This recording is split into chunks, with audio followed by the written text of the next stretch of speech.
And good morning. It's 7:04 on this Tuesday, November 15th. It's time to head to Studio B for Coleman and Company.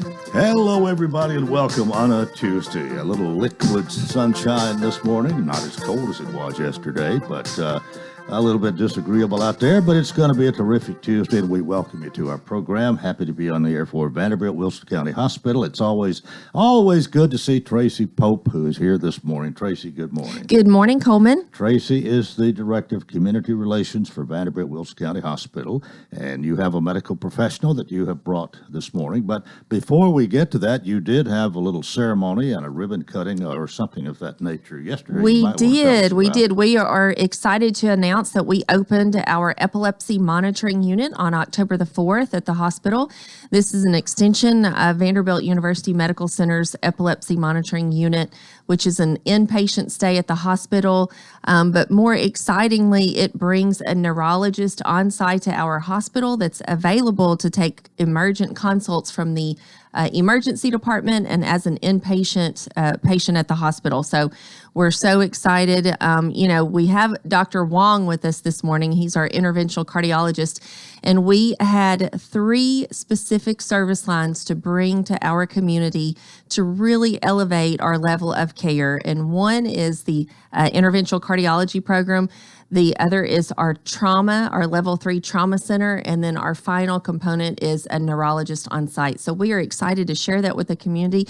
We had a joint ribbon cutting last night at 4. We had our Mount Juliet chamber and our Lebanon Wilson County chamber come together and help us celebrate. We had lots of people attend and listen. We had the chairman of the Department of Neurology from downtown join us and tell us all about this amazing program. So thank you for those that attended, and we appreciate your support. Okay, and this morning we are glad to have Dr. Sean Wong with us. Anything you want to say about him? Dr. Wong joined us in March. He had just came to Wilson County in January, so we got him on the radio pretty quickly. So we have a lot of updates and exciting news to share with everybody regarding our cardiovascular services at the hospital. And I believe this is your second time to come out with Tracy. Is that right? Yes, Coleman. Well, good morning again, and welcome. We're glad to see you. Yeah, good morning, Coleman. Well, we'll start out as we do so often, most times. Tell us a little bit about yourself. If there's anything you didn't say the last time, where you're from, how you got into this, we're always wanting to know. Yeah, my name is Sean Huang. I'm one of the interventional cardiologists at Vanderbilt Wilson County Hospital. So I received my medical training back in China, in Beijing. And then afterwards, I came to the United States, received internal medicine training at University of Tennessee in Chattanooga. So followed on that, I did my cardiology fellowship there. And then I continued my interventional cardiology training at Bay State Medical Center associated with Tufts University. Mm-hmm. So I worked for a couple of years in Erlanger as interventional cardiologist, and then moved to here. How old were you when you came to this country? When I came here, I was 23. Uh-huh. So I'm now 47. So majority of my adult life was living in United States. So essentially, I grew. How easy or how difficult is it to get into the medical field in China? Because that's where you started, right? Right. So at my time, it was relatively very hard, because at that time, every year, we go through a college entrance exam. Mm-hmm. So it's a rank system. Essentially, it's just your one test score, and then you are ranked to be selected to the college. For my medical school, they selected 3 students from my province. And for my province, we have 200,000 students participate in the exam. So I was one of the 3 to be selected to my class in Beijing. Well, you've been here for a good while. Things are somewhat different, maybe a lot different from the way it was where you grew up and this sort of thing. I'm just wondering how difficult, or was it very difficult to come to this country to adapt to some of our ways, some of the cultures you grew up with, we don't have here. It's a different world. How difficult was that for you? So initially, like when I came here, it was a little bit difficult, mainly because of the language. That's one thing. So, but then when I look back, actually, like for in the United States, when we compare U.S. with other countries, it's actually much easier to be successful in United States. That's how I always think U.S. is one of the greatest country in the world, and I think it will continue to be. Okay, let's talk about your practice. How long have you actually been practicing with Vanderbilt? So this is close to 1 year. I joined here in January, so by next year January will be 1 year. So you came directly here. Were you with Vanderbilt in Nashville before coming here? Before I came here, I worked in Erlanger Health System in Chattanooga as an interventional cardiologist. When I joined here, I worked both at Vanderbilt downtown and here. Majority of my time spent in Wilson County Hospital. Well, you are no doubt enjoying along with everybody else, Tracy included, the new things that are coming along and the advancements that are being made. It seems like we talk about one or two of them every Tuesday when Tracy's here. You've even in a year's time, nearly a year, you've seen a lot of change already, haven't you? Yes, exactly. Like I received huge support from the administration of the hospital, including from Tracy. So since March, we talked about like how to start a program. So I want to give some update on that. So we for the hospital side, from June we launched interventional cardiology program, which was very successful, and 1 month later we opened up a STEMI program, which is essentially to take acute heart attack patients. So from then to now, we have done a few cases for STEMI, and some of those cases are very acute and very sick patients. All of them had very good outcome. We did non-STEMI, which is a slightly less acute heart attack. We did probably 20 to 30 cases. For all of the interventional procedures, we did close to 50. And we also did close to 200 through to like 300 diagnostic cases. So when we think about for this program, we only started for like 5 months. It's already a huge volume and a huge success. So you're staying busy. Yes, yeah. Me and my partner, Dr. Arham. Yeah. Well, when we talk about cardiovascular disease, what actually is that? So we just think about heart as a pump. So the pump, when it pumps out, also will pump out into a pipe. So cardiovascular disease essentially related to the vessels of the heart, and also the heart function, the valves in the heart, also the electrical activities in the heart. That's arrhythmia. So in a large category, we divide into coronary artery disease, peripheral vascular disease, heart failure, valvular heart disease, and arrhythmia. These 5 big categories. Mm-hmm. Yeah. You're very familiar with all 5, I'm sure. Yes, we do both general cardiology practice and interventional cardiology practice. So we know almost like every aspect of those fields. However, nowadays the cardiology is subspecialized so much. So for some area, if we still need subspecialty help, we will refer to further specialty. Well, I guess the heart has been studied for, a couple of hundred years anyway. I mean, we've come a long way, obviously, but it seems that we know so much more about the heart and its functions and how to deal with irregularities, maybe more now than ever before. Is that right? Yes, yeah. So right now we studied not just from the broad category of the heart. We also have deep understanding from molecular level. In the most recent years, the most of the advancement is actually in the treatment of the heart, including interventional cardiology, including valvular heart disease, and electrophysiology. Okay, it is time for us to take a break. Dr. Sean Wong, Vanderbilt Heart, here today, along with Tracy Pope, here on Coleman and Company, FM 98.9. And let's see what's happening on the roadways. Thanks to our friends at Bates Ford and that regular oil change, $34.95 up to 5 quarts of oil, tax and disposal, 1673 West Main.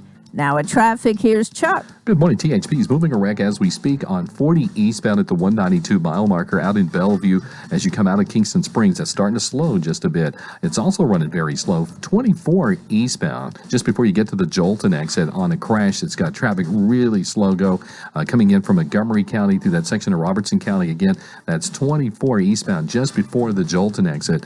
Heavy traffic now in the Mount Juliet area, especially westbound on I-40 headed towards Nashville. Nash Painting services all of Middle Tennessee. Check these guys out online. They are the best. NashPainting.com. I'm Commander Chuck with your on-time traffic. Renewal happens here at Lebanon Center for Rehabilitation and Healing. Lebanon Center for Rehabilitation and Healing has experienced new leadership and a new atmosphere. Same location in the heart of Lebanon, 731 Castle Heights Court on the Castle Heights campus. Lebanon Center for Rehabilitation and Healing is providing 5-star clinical outcomes to short-term and long-term care residents. Call 615-444-4319 for a tour and to experience the new culture. Renewal happens here at Lebanon Center for Rehabilitation and Healing.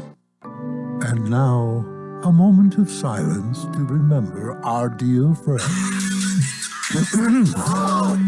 Sorry.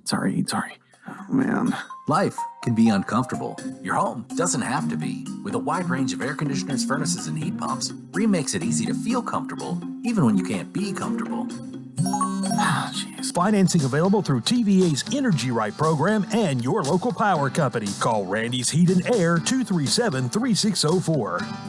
Contact Stephen Lowry Land Clearing for all your land clearing needs. Whether it's clearing trails for ATVs, reclaiming pasture, or clearing your land of brush and trees, Stephen Lowry can get the job done. He works closely with customers, adjusting to make changes as you want. Steve Lowry will give you quality work at a price that you could afford. He will also beat any written estimate. Call Stephen Lowry at 615-970-8154 for all your land clearing needs. That's Stephen Lowry Land Clearing, 615-970-8154.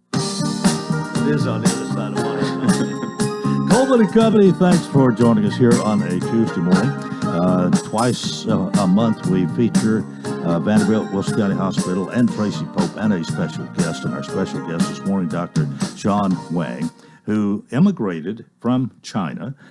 You said you were 24, I believe? 23, 24, yes. And now 47. Yes. You live here, live in Mount Juliet, wife and family. Yes. So you consider yourself an American now? Yeah. We are American citizen, and yes, I consider myself American. Okay. All right. Well, we have some more we need to talk about as far as what you do, the heart attack. How does a patient know whether to see a cardiologist versus going to their regular physician when they're having some problems? So when patients have symptoms related to the heart, usually if they have either chest pain, chest pressure, or if they have unexplained shortness of breath, or if they feel dizzy, heart was racing, going to pass out or about to pass out, for all of those, they actually can consider to see a cardiologist because those signs may be related to the heart condition. So when they come to see us, sometimes the insurance require referral from a primary care physician, but many times it depends on type of insurance. They can actually directly call our office or go online and make an appointment directly from online with us. But one doesn't necessarily need a referral to see you if their insurance requires it, yes, but otherwise they don't have to. Is that right? Right. Okay. All right. Now, the signs and symptoms of a heart attack. You may have mentioned this a little bit, but some are, some aren't. Sometimes it is, and sometimes it isn't. But if you have these symptoms, you need to be aware, I think. Yes. So the signs of symptoms of a heart attack can vary, but classically, the classical symptoms are patient will feel a chest pain or chest pressure, sometimes just chest discomfort, usually on the left side. Usually it's a fist size or palm size. And the discomfort sometimes shooting to the jaw or to the neck, sometimes goes to the shoulder and left arm. So if patient has these kind of symptoms, they should suspect a heart attack. Those symptoms sometimes can last for a few minutes, sometimes may be associated with a shortness of breath and the sweaty. So if it's with a sweaty or shortness of breath, it may be more severe type. Well, now, if somebody has those symptoms, but maybe they only last for a few minutes, they go away. Well, I'm not going to do anything. Is that a mistake? Should you? When would you check it out? Is there a time when you wouldn't?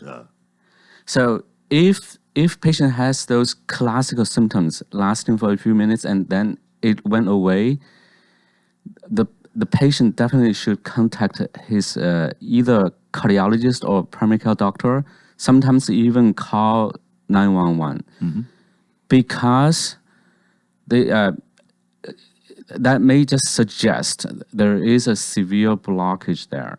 And then patient has a small window to get that taken care of. All right. Now, I think we've talked a little bit about interventional cardiology. If you want to say more about that, okay. But what can you do to help patients when they have a heart attack? When they first present, they're having a heart attack. What do you do? So for interventional cardiologists, we essentially to open up the vessel quickly with a minimal invasive procedure. So traditionally, when patient has a heart attack, let me just explain a little bit about heart attack. Heart attack is related to blockage of the vessel supplying to the heart. So traditionally, we use medicine, and patient may stay in the hospital for 6 weeks, and majority of those vessels will not open up. So the survival traditionally was by chance. So then later on, we found out if patient has a blockage, we can do open heart surgery, do bypass. But for acute heart attack, actually bypass did not show good outcome for that. And then in 1990s and early 2000, we started to develop a technique called stenting procedure. So essentially what we do is go either from the wrist or from the groin through the artery, use a small tube all the way to the heart vessel, and then use a small balloon, use balloon inflation to open up the blockage.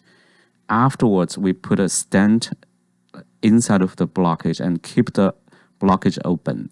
So that's what interventional cardiologists do. So after stenting, if patient does really well, they can go home within the next 24 to 48 hours. So now, do you do this? You do stents? You do all this those procedures you were just talking about? yes, yeah. We as we mentioned earlier, from June to now, we did close to 50 stenting procedures. Among those, close to like 30, 35 are related to heart attack.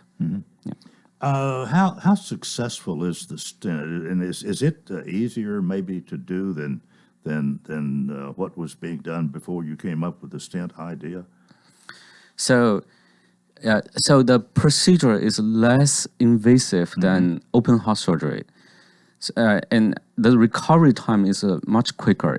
Usually, after the stent is put in, if we go from the wrist, the patient can sit up, can eat within like 2 hours. So the procedure itself can be complex, but majority of the time, patient has good outcome and has good experience from the procedure. Well, that's quite an advancement in itself, isn't it? The stent, as opposed to maybe always doing the bypasses that you talked about and we did more of, I think, before the stent came along. Yes. All right. Now, as far as recovery time, you mentioned this, but and I guess this varies depending on the severity and the procedures that are used, but recovery time after a heart attack, talk about that a little bit. So usually after the stenting procedure, if patient presented with a STEMI or ST elevation heart attack, we take the patient to the ICU, monitor for 24 hours. The main purpose is to make sure their blood pressure is stable, they don't develop a dangerous rhythm in the heart. And then after 24 hours of monitoring, if everything goes well, they will go to a unit we call step-down unit. It's a heart unit, so there they will continue to be monitored and make sure they are on the proper medications. And then the next day, a patient usually can go home if they don't have major issues. Medications involved greatly in this, a little bit, a lot. If so, how long? I'm wondering about that. That's a very good question. So after patient receives a stent, our body tend to form blood clots within the stent. So we have to use medicine to thin the blood to prevent clotting within the stent. So those including 2 antiplatelet agents.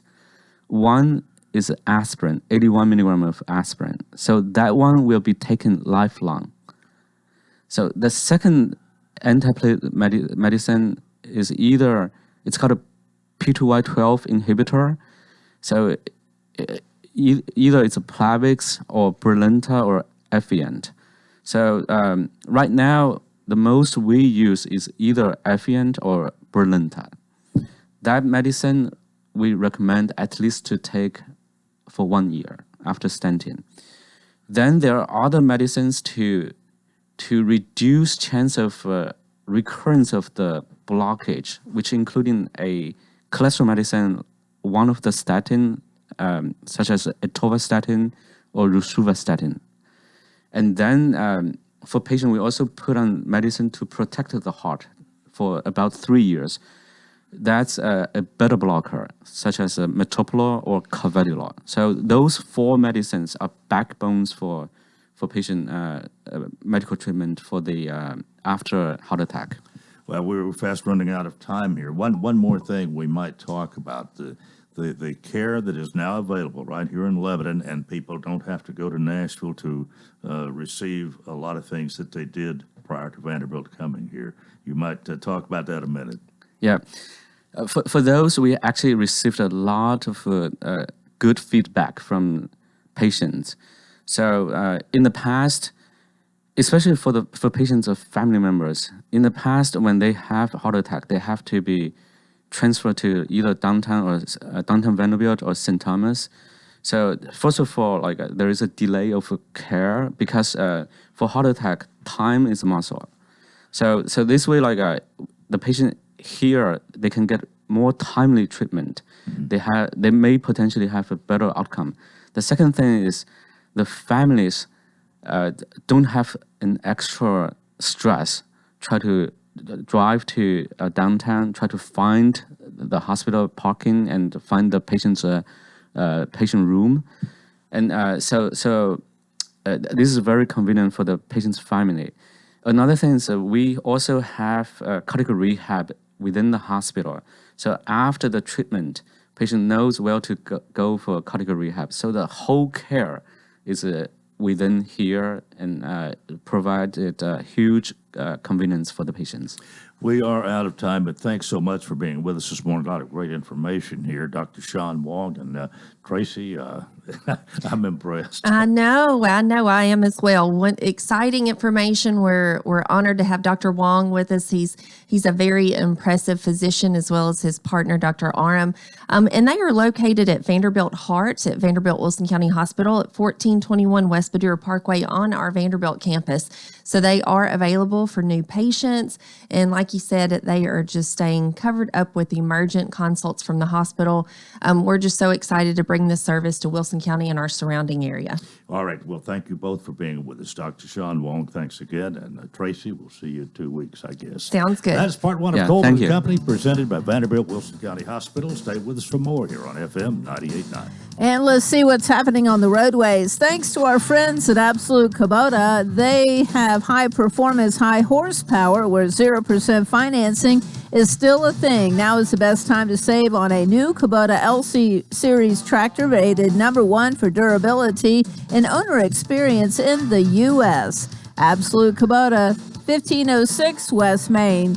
Now at traffic, here's Chuck. Good morning. I'm looking at a crash. It looks like it just happened. 65 southbound at Harding Place. That's South Nashville. 65 southbound at Harding Place. The fire department just got here. It looks like several cars are involved. It's heavy out here where you would expect. I-40 coming through Mount Juliet, leaving Wilson County, headed towards Nashville.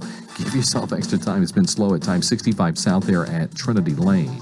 Prince's Hot Chicken can help you with catering this holiday season. Check out the menu today at princeshotchicken.com. I'm Commander Chuck with your on-time traffic. Welcome to Hearthside Senior Living, Lebanon's unique senior living community designed for seniors to age in place, all within a safe, comfortable, and Christian environment. Beautiful retirement homes designed for an independent lifestyle with maintenance-free living. Hearthside Senior Living also continues the excellent tradition of assisted living for those seniors who need additional services. Hearthside Senior Living, an independent retirement community and assisted living community, all on one campus in the heart of Lebanon. Call 615-443-1994 for a tour. The Dancing Lights of Christmas is back for our 13th annual celebration of the magical Christmas season, with new lights and new music so you can create some new Christmas memories. For 2.5 miles, your family will be captivated as you watch over 2 million lights dance perfectly in sync to rockin' Christmas tunes, all from inside the comfort of your own vehicle. Stop by and see Santa as he returns with the largest Santa's Village ever. And be sure to check out our helicopter rides over the lights. 5 p.m. nightly at the Wilson County Fairgrounds. TheDancingLightsOfChristmas.com. Bill Bailey presents Middle Tennessee Sings the Gospel, Friday night, November 18th at 7 p.m., featuring Karen Peck and New River. Gold City, Jeff and Sherry Easter, Godless people like me, and the Down East Boys. Ready to leave them, the twinkling of an eye. Middle Tennessee Sings the Gospel, Friday night, November 18th at 7 p.m. at Hillcrest Baptist Church, 621 Hartsville Pike in Lebanon, Tennessee. No ticket required. A $15 donation per person will be requested at the door. For information, call 877-412-SING. That's 877-412-SING. Or visit BillBaileyConcerts.com. BillBaileyConcerts.com. Middle Tennessee Sings the Gospel with Gold City, Karen Peck and New River, Jeff and Sherry Easter, and the Down East Boys. Friday, November 18th at 7 p.m. at Hillcrest Baptist Church in Lebanon, Tennessee. Brought to you by Bill Bailey Ministries. Oh, what a short week it's been. The Titans head to Green Bay to take on the Packers on Thursday Night Football. Titans countdown begins at 6. Then Mike Keith and Dave McGinnis sit high atop Lambeau Field and call Titans and Packers. Brought to you by Fakes and Hooker, Bates Ford, Steve Mall Plumbing, The Jewelers, and the City of Lebanon Gas in Tennessee. 811, call before you dig. This is Wilson County's home for real country music and the Tennessee Titans. Real Country 98.9. Tuesday starting off on a soggy note. Light rain across our area for the morning, so allow extra time on that trip to work or school. We will be cloudy and cold through the evening, high of just 47 degrees for the day. Temperatures should drop close to the freezing mark overnight. This weather forecast is brought to you by Walker Auction and Realty, professional auction and real estate services. Get top dollar for your home, land, or personal property. Log on to MikeWalkerAuctions.com. They know auctions. That's a look at your forecast. I'm number one Ned. Coleman and Company, welcome to part two. Sean Dozier's here, ready to talk about Hearthside Senior Living on this Tuesday morning. I'm ready to go. Yes, good to see you. Good to see you. How are you doing? I'm doing well. I enjoyed your interview last week with Ken Beck. He's got a book coming out, and I always enjoy when you talk to Ken or someone like him. It's just it's a breath of fresh air. You know, I love how he tells those stories, and he's got a bunch of them. And I like you, enjoy. Well, I appreciate you mentioning that, and we'll remind everybody he's got a book signing at Uncle Pete's on Saturday morning. Yeah, we may try to go down there, but he's always very interesting to listen to and also to read. But you know, he's a good guy. He's a good guy. He comes by. The reason I said that, he comes by Hearthside quite a bit to visit some of our residents, and he always tells a few stories along the way. And he's been a great supporter of Hearthside over the years, and enjoyed listening to him. Well, Hearthside Senior Living, Retirement Assisted Living Community, 215 Castlights Avenue North. Sean's been executive director for a while. How long? Oh, since 2018, I believe. And so you're in your fourth year at least. Yeah, and I've really enjoyed it. We our assisted living's going strong. You know, we are back pretty much full, and we are taking a waiting list for those that might want to come on board here in a couple of weeks or a couple of months. And our senior living, our independent living is full, and so we've got a strong waiting list for that. So Hearthside continues to be an option in the community where people can tour and check out our prices, check out our services, and see if this is where they want their loved one to be or want them to be. You know, I get several calls from people. Many times it's their daughter, it's their son that's checking out places for them, but you'd be surprised how many people think ahead and plan ahead, and they want to know what our prices are, what our services are. And so I'm glad to talk to anybody who's thinking ahead. And I tell people all the time, you know, it's better to kind of go ahead and kind of pick where you would like to be, or give 2 or 3 choices to your family members, because that time may come where you're in the hospital or you need a little bit of rehab, and they say, hey, why don't you check out assisted living for a couple of months or maybe a year, see how you like it. And it's good to go ahead and kind of think ahead of where you might like to be in the future. Well, speaking of prices and so on, we've had a round of inflation, of course. Has that affected you much yet? We went up July 1st a little bit, but our prices are still I'm telling you, Coleman, they're very competitive and very good, because, you know, if you look at prices across the country, assisted living prices are going up quite a bit. And we're not looking to, go overboard on profit. We have to make a little bit to keep the lights on, to pay our employees, and to keep the building up. But bottom line is we want to serve our residents, and we want to keep its prices as low as we can. So I think if you called us, if you looked on our website, if you got one of our brochures, you would be pleasantly surprised at the price that we charge, and then the services that we provide. It's quality. And one more time to just let everybody know, you pretty much got one price there. You don't you have 3 meals a day and snacks and a lot of this that goes into that bottom line. Yeah, price. I was talking to several executive directors the other day, and they were talking about how their prices fluctuate based on services, and I was glad to say, our price is set. We don't nickel and dime you. We don't charge for medication. We don't charge for, if we have to bring a meal to your room because you're sick, we don't charge extra for that. Some places do.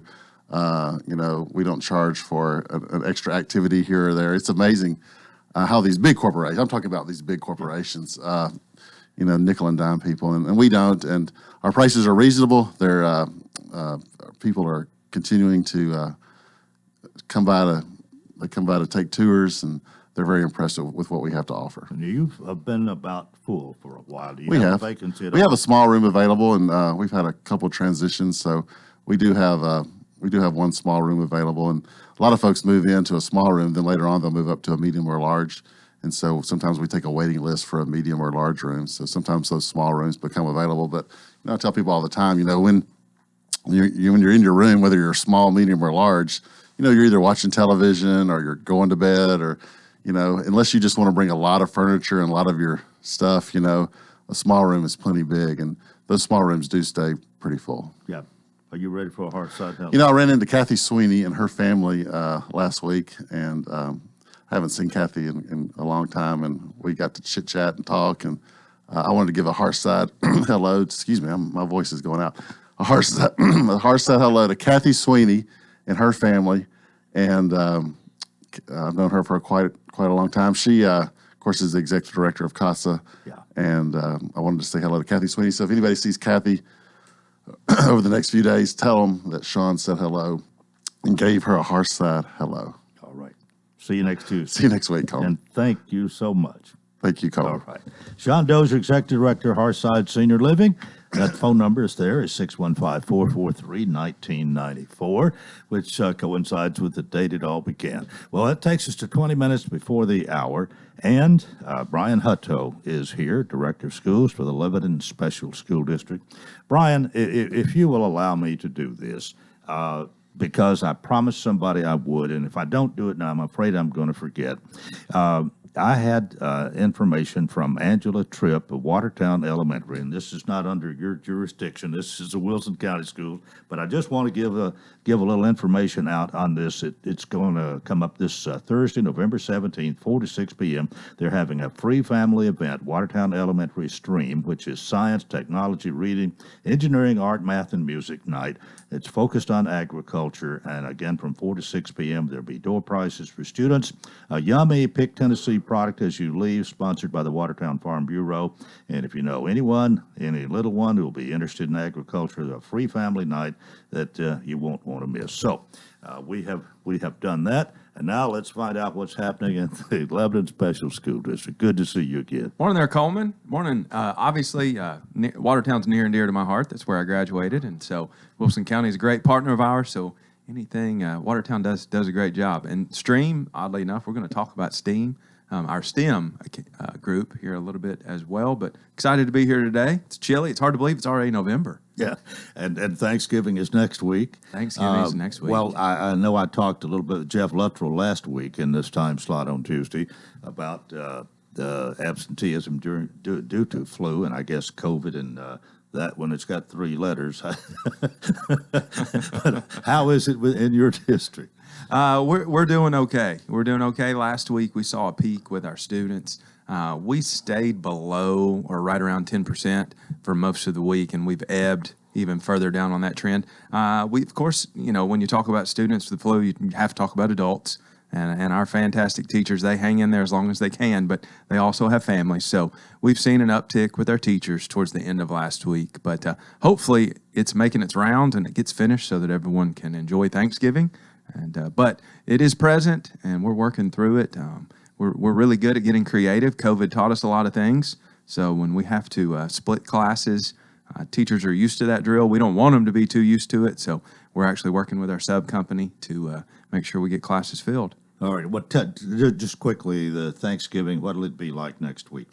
So students do not attend next week, but our grown-ups, our teachers, they'll be there on Monday, and they've got training sessions that they'll participate in. It's school-based, so it'll be a good day for them, and then I know the kids are looking forward to a great break. And then they'll be off Tuesday through the rest of the week. The students won't come at all next week. Correct. Okay. You are correct. Yes, sir. All right. You have a board meeting last night. We did have a board meeting last night. Had a light agenda, but before we jump in there, we do a spotlight on students each board meeting. And so we bring in a group, and I want to give the Castle Heights STEM Club. This is a group, they applied for this, and they meet after school, but they came in and they programmed some robots for us, which was really nice to see them execute that. And then we had some ladies that made a lava lamp right there in front of us. So they took the mixtures and the solutions, and they did a really, really great job. So shout out to Castle Heights and their teacher for showing off their skills. So that was good. Well, I know they love to come and do things in front of the 3 board members and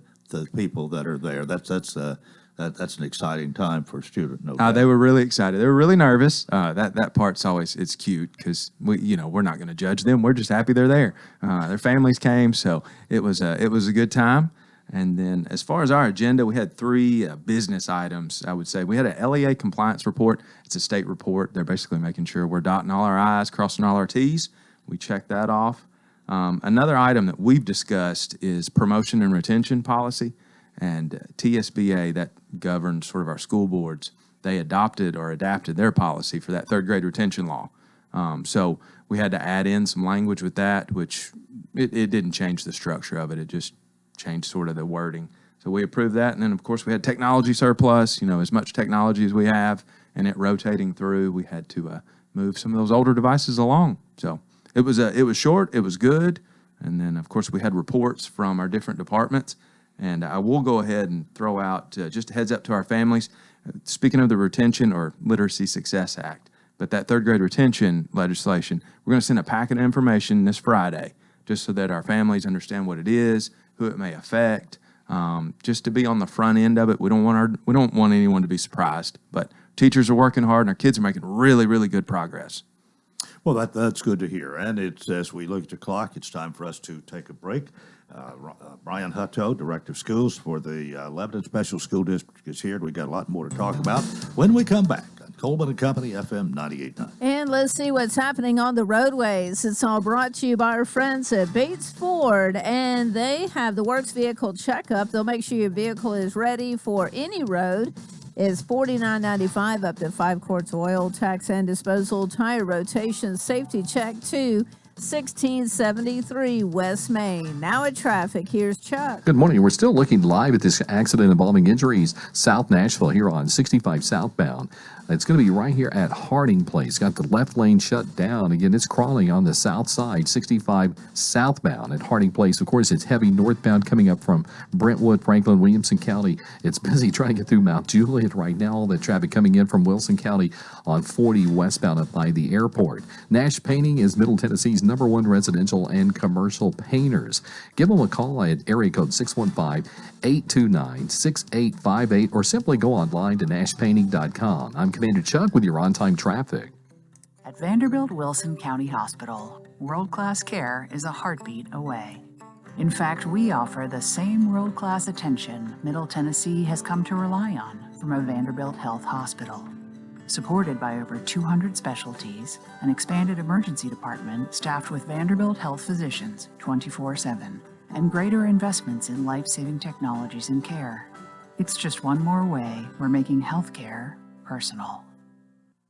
We all like to save money, and State Farm can help with discounts. When you combine your car insurance with State Farm homeowner insurance, you get big savings. So talk to me, Jeff Gannon, in Lebanon or Mount Juliet. State Farm Good Neighbor Service that has made us America's #1 insurance company. Together, we can help you make sure you get the discounts you deserve and the coverage you need. Come see me, Jeff Gannon, in Lebanon or Mount Juliet, and find out why more homeowners and drivers trust State Farm than any other insurance company.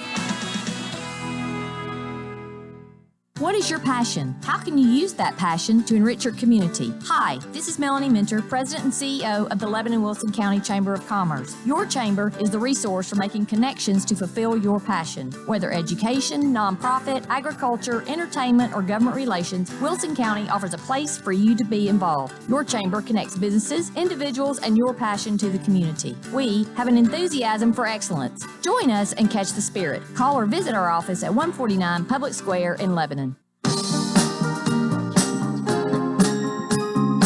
Coleman and Company, thanks for joining us, and our appreciation to Lebanon Special School District Director Brian Hutto, who is here. Well, you are, in a way, still getting your feet wet, I guess. Yes, sir. Not having been director, except since, 1st of July? Is that 1st of July, yes, sir. And this is your first rodeo in that regard, but you've got a lot of experience. You've been a teacher, you've been a principal. You were principal over at Coles Ferry. Yes, sir.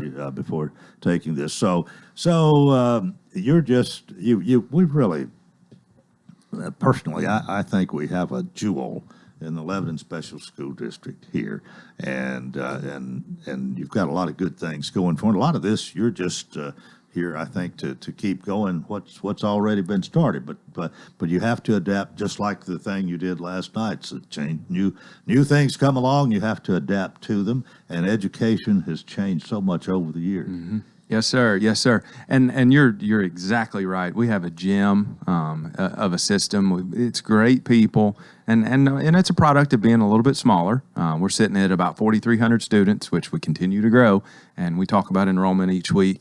But the things that we have in place and the people that we have in place, and their sole purpose is to make sure that kid is successful and that we serve our families. And so for me, coming in, having been there for 10 years, and then obviously having the time with Mr. Benson prior to taking over, was invaluable. So you asked before we ever started this, do you still like it? We won't use the other words, but yeah, and I absolutely love this job. The time that I get to spend, and I was in a third grade class the other day, and they were doing a unit on sharks and creatures, and of course I've got a little experience with that, so they just start firing off questions, and it's just, there's so many bright spots. We could spend days talking about those things, and it starts from our central office, but really our school board. Our Mr. Tomlinson, Mr. Jones, Mr. Thacker, they're really invested, and they had a great dialogue last night, which is nice to have that opportunity for them to discuss, and this is how I feel, this is the way it should be, or how I feel like. And we don't always see that with groups. Sometimes we'll put our foot down, but there was a civility to it that is refreshing, and so we've got a great board. And I can't brag on the central office staff enough. They brought me in as new, and we just roll, and it's been great. We've been hearing about the loss that was a result of COVID and trying to make up for lost time. How has that affected you? And did it maybe as much? Are you feel like you're a little bit more ahead of the curve maybe than some of these that we've heard were lagging behind? Sure. That's a brag moment for our district. Of course, our students did experience, and loss is not the word that I would use. It's just lack of time. COVID prevented them from the amount of time that they typically would have had. And so our structures, whether it's intervention time, whether it's tutoring, just really good, rock-solid instruction, we had those in place. So this year, it being really, really normal, and being able to dig in, and we use the term maximize every minute. And so we're going to have a good time. That's really important. Kids need to have fun. We need to celebrate. But our teachers, I live with a teacher as I'm married to a fifth grade one, and she's in there planning her lessons and doing activities that really support those academic standards. And it's so. Do we have work to do? Yes. Are we making progress? Certainly, and I'm thankful for that. Well, this third grade thing that you're supposed to achieve a certain level before you're promoted, as I understand it, that's basically what that's about. Yes, sir. How difficult is that really? It's really difficult. It is a challenge because we're taking an assessment that they take at the end of the year, and they take it on one day. And we're saying, based off of that assessment, you're either going to need to retain, go to tutoring, or be promoted. And so the law is the law. We respect that. And the spirit of, we want kids to read on grade level. We want everyone to read on grade level. But I do think, and I think our legislator is willing to discuss this, and they've been open to that. I've spoken with Mr. Boyd, Mr. Pody several times, giving us some flexibility to make some decisions. Because you may have a child that had a bad day, or just various circumstances led to that. What about maybe a sickly child who has kind of fallen through the cracks because of not being able to attend school as regularly as need be? And I mean, if you're really sick, you don't feel like learning to read or something. How do you deal with that? And this may be even a dumb question. I don't know, but I wonder about No, those I things. think that's a great question, and it lets me give a shout out to Mr. Kurtz and Miss McPeak. They sort of head up our attendance side with our district, and that's another product of being a little bit smaller. We can really invest in our students, and we have weekly conversations of who's our high flyer, who's missing, why are they missing, and so we don't ever want to be surprised. We've got a no surprises rule in our central office, whether it's good, bad, or ugly. Let's make sure we know where we are. And so when you talk about those children that may be medically fragile, we really want to invest, and we have resources and opportunities to try and keep them caught up. But with that retention law, there also is opportunity for parents to appeal. And so once we get closer to those dates, we're going to make sure we get all of that information out, because a child may be able to read, could have been sick on the day of the test, or could be behind. So we've got systems. We'll talk about RTI. That's a whole different ball game. But that's the time during the school day where if you were struggling with your subject-verb agreement, you would go to a class for 45 minutes and you would work on activities to support that. And it's targeted just to what you need. So every kid in every building gets that opportunity. And when we do that every day. So in this case, one size doesn't fit all. One's deficient in one area, one in another. You work on the deficiency. Yes, sir. Yes, sir. That happens. And each school has a designated time. Each grade level has a designated time. Of course, we're a title district, which means we've got interventions for our lower ones. And our title teachers, they really work on reading skills. But that's another really blessed thing that we have to support. Well, now, is what you're doing here unique with you, or is something similar being done maybe throughout Tennessee? It's being done throughout Tennessee. I would say that selfishly, I think we do it better. But that's a universal, that RTI process the state adopted several years ago, and you'll see it look a little different in each district. And I'm obviously biased with ours, but I think it's a valuable time that we utilize to really fill in gaps. We also will extend kids during that time. So if you're really sharp, we're going to work on some projects and let you be creative. Well, another thing that probably has a lot to do with this is the parents and how much they support the child, or are really in tune with what they are doing. If they are being encouraged at home, even if they're having some problems, I would think they have a better attitude, or are more inclined to want to improve than if the shoe's on the other foot. 100%. Our families are phenomenal. We have a great support system, and you'll see that within each building, and it starts with our teachers. It's that level of communication, but it really boils down to trust.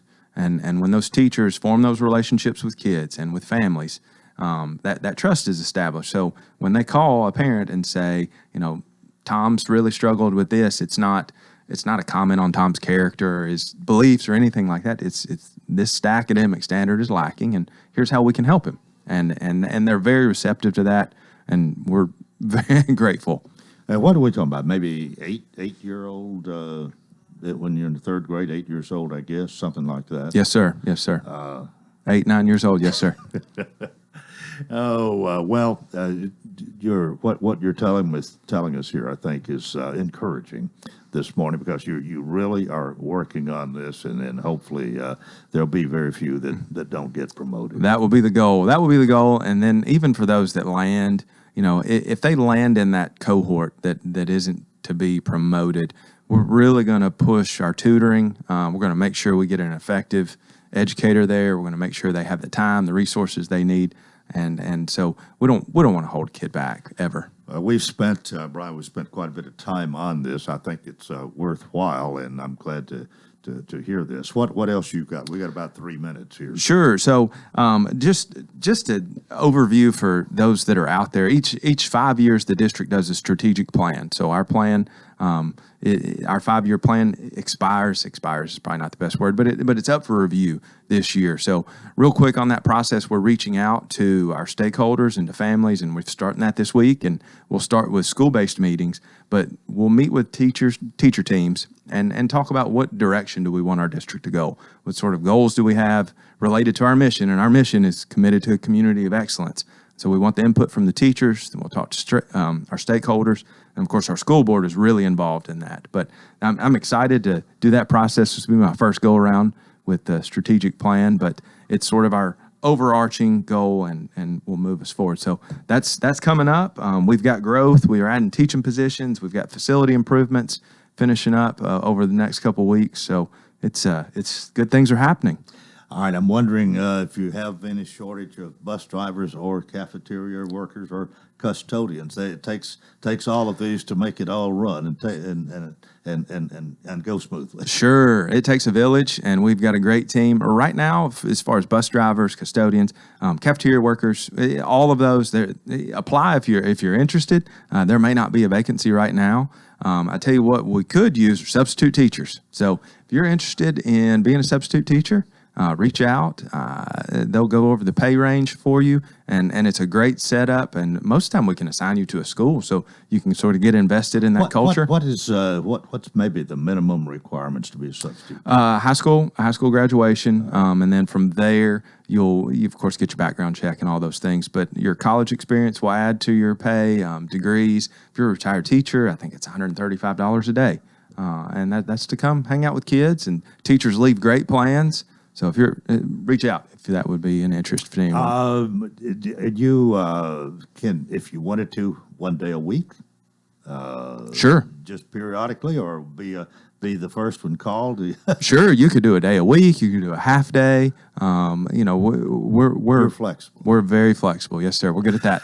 All right. Well, again, next week for Thanksgiving, the school children don't go at all. The teachers go on Monday, and so everybody's looking forward to a great time off, and then come back. Hopefully, everybody that's sick will be well, and after Thanksgiving, it's from then till Christmas, right? That's right. Well, it'll be that stretch to get into Christmas break. We have a lot to do. But we've got a great group ready to do it. Well, thanks for being with us. We appreciate you, Coleman. your visit and your report. That's Brian Hutto with the Lebanon Special School District and our program for a Tuesday. Join us tomorrow. Till then, I wish you a terrific day.